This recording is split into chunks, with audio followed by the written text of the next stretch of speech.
The information contained in this video is intended for educational purposes. We are not responsible for any damage to your device resulting from improper disassembly or installation. Proceed at your own risk.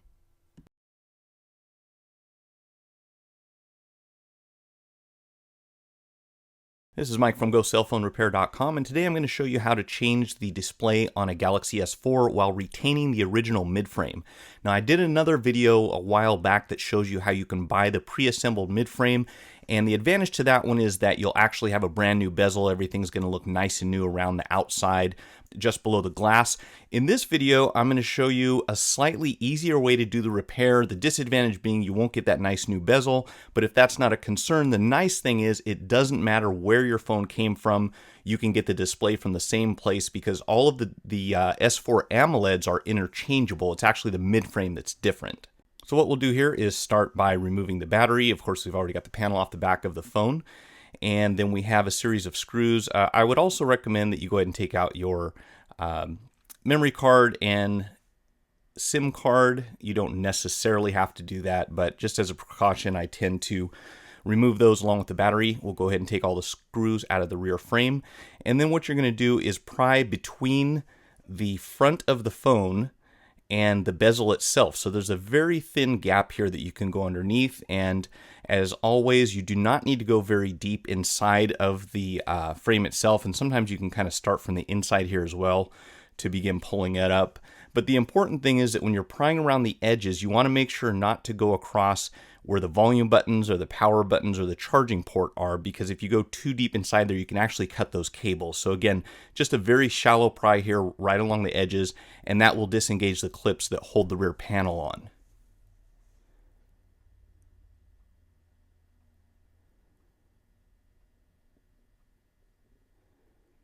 And eventually you get to the point where it pretty much just falls off.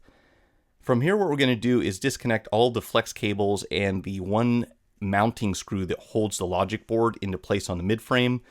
And this isn't 100% necessary, but it's always a good idea because when you're working on the front of the phone, taking the screen off, putting the new one on, you want to make sure you don't cause any additional damage. So there's an antenna wire here, several flex cables. I would recommend that you disconnect all of those, take out that little black screw that holds the logic board in place, and go ahead and remove it. We won't have to worry about the charging port itself. That can stay where it's at.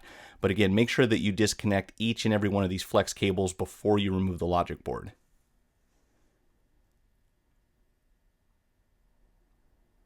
And then we can just very gently lift that out. And we'll set that aside for now. I'd keep it in a static-free environment if possible. The next thing we need to do is apply heat to the front of the phone. This is going to make the adhesive that's underneath the glass and the AMOLED a little more pliable. And you do not have to heat this up excessively. I know that the technician is actually wearing a glove, but to give you an idea, probably the hottest we ever want to get this to be is around 100 degrees. So you should still be able to touch this with your hand without getting burned. If you go much higher than that, you always run the risk of damaging plastic components on the phone. So just get this nice and warm to the touch, and once you do that, you'll be able to have a much easier time of prying the glass away from the frame.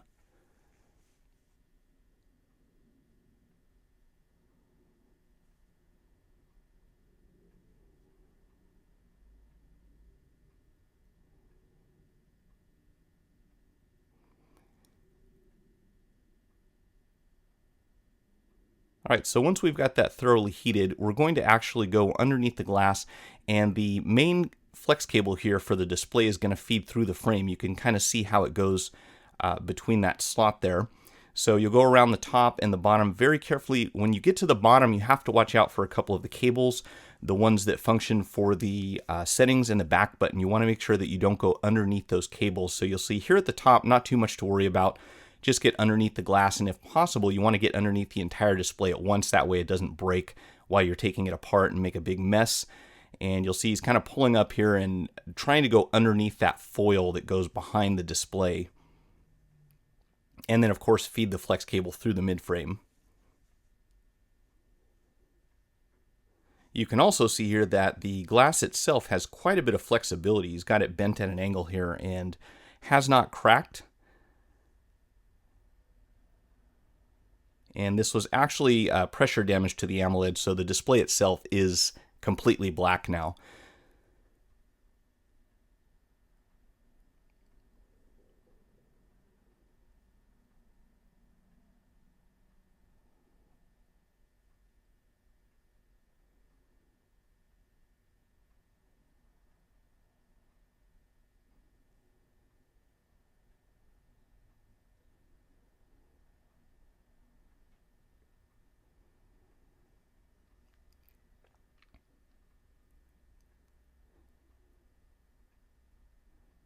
You can see he's going underneath the adhesive, and again, be very careful at the bottom. You'll see shortly once the display is removed, there's actually some adhesive on top of these cables. It's to keep them close to the glass. So you want to make sure that you go over the top of those cables and not get underneath them. If you do, it's possible to cut them. They can be replaced. It's one more part you have to add. They're not very expensive, but you will need to replace them before you put the display back in, because it's not a real good idea to try to take this out once you've installed it. The adhesive itself can actually damage the display as it's being removed.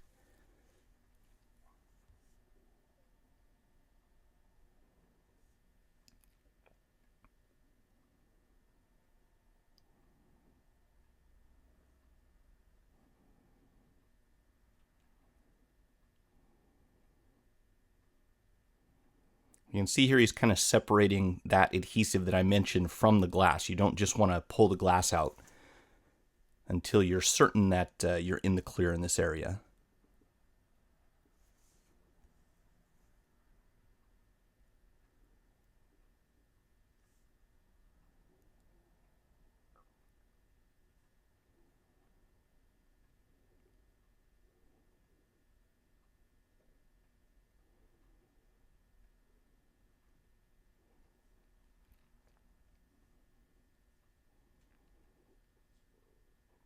And here you get a better look at these cables that I was mentioning.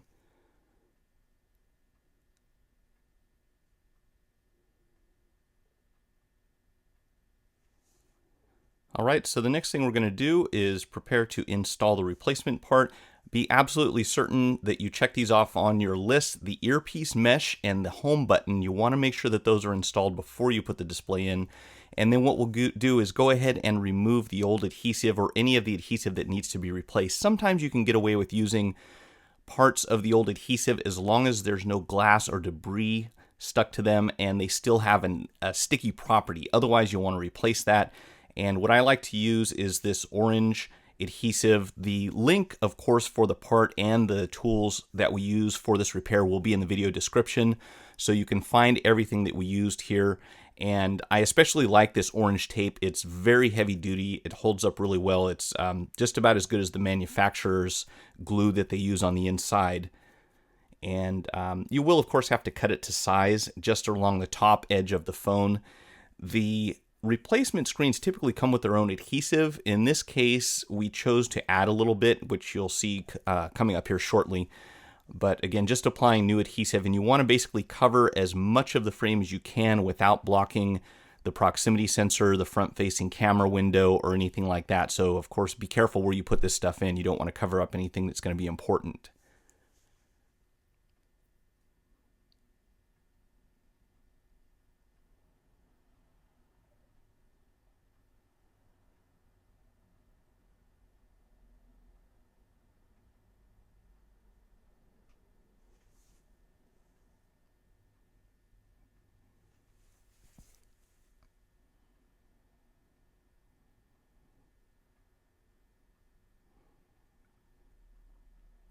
Interesting thing about these, sometimes they've got an adhesive that you need to remove in order to fold the flex cables over. Now, sometimes these will be folded over onto the display. Sometimes you'll have to do it yourself.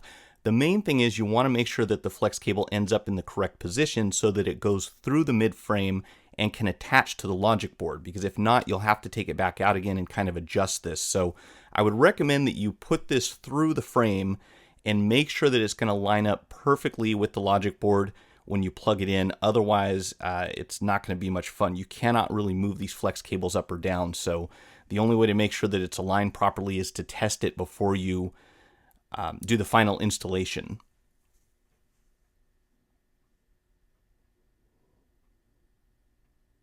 And of course, once we're sure that's okay, you can take off the manufacturer's wax paper here, and that will expose the adhesive on the AMOLED. Now, in this case, we chose to add a little bit of the orange adhesive to the back of the display and kind of illustrate where the original adhesive is located. I want to warn everyone, be very careful if you choose to do this.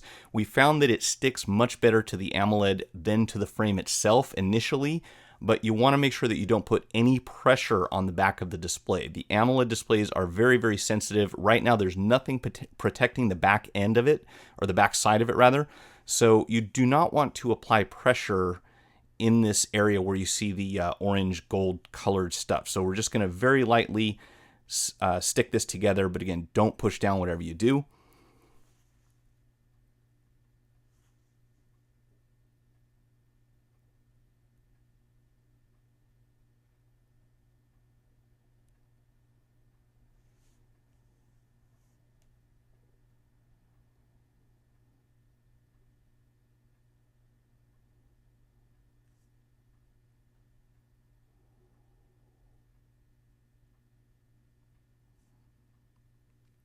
And here you can kind of see how the positioning is on the original adhesive for when you're removing the screen.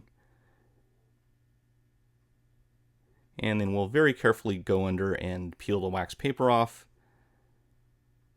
and be just about ready for our installation. Again, make sure that you have your home button and your earpiece mesh on the frame, because I've seen more than one time where people forget that, and it's not fun to try to take this display off without causing any damage.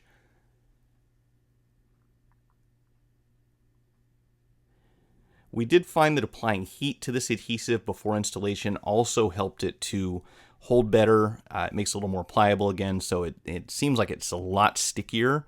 So when you're ready for your final installation, if you want to go over it with the heat gun, certainly cannot hurt.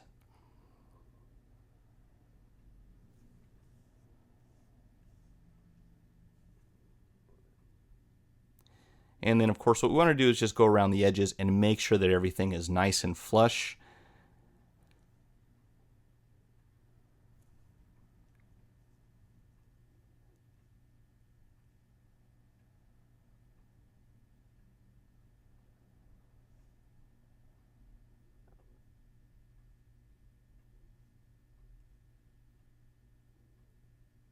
And from here, we'll go ahead and put the logic board back inside. Of course, make sure that you move all of your flex cables and your antenna wire out of the way. If you pinch any of those underneath this board and you tighten that screw down, you can cause permanent damage to the component. So that's something we definitely want to be very careful about.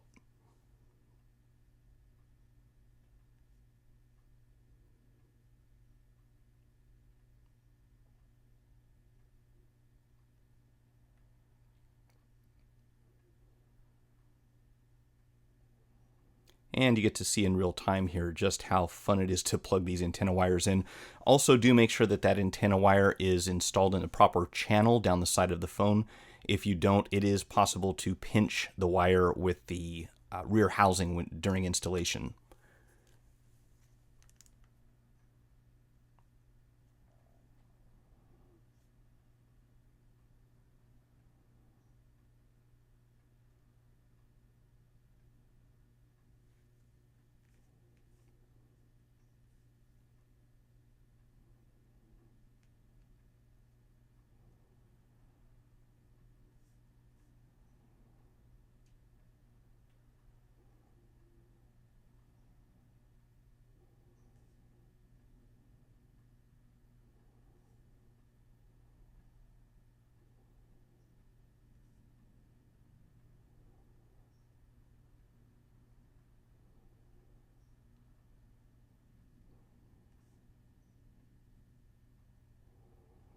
And when you put this rear panel on, you may notice that there are small gaps, especially at the top. If you do, sometimes you actually have to press towards the phone. So rather than just closing it the way that we're putting it together now, you might have to press inwards on certain parts of the bezel in order to make it snap into place. Just make sure you have a nice smooth finish all the way around.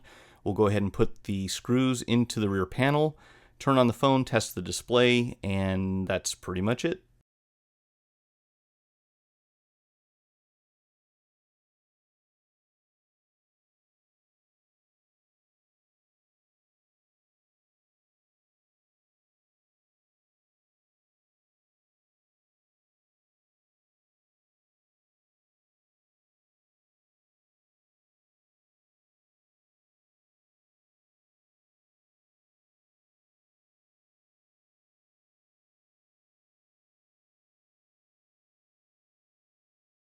If you found the video helpful, hit the like button and feel free to share it on the social network platform of your choice.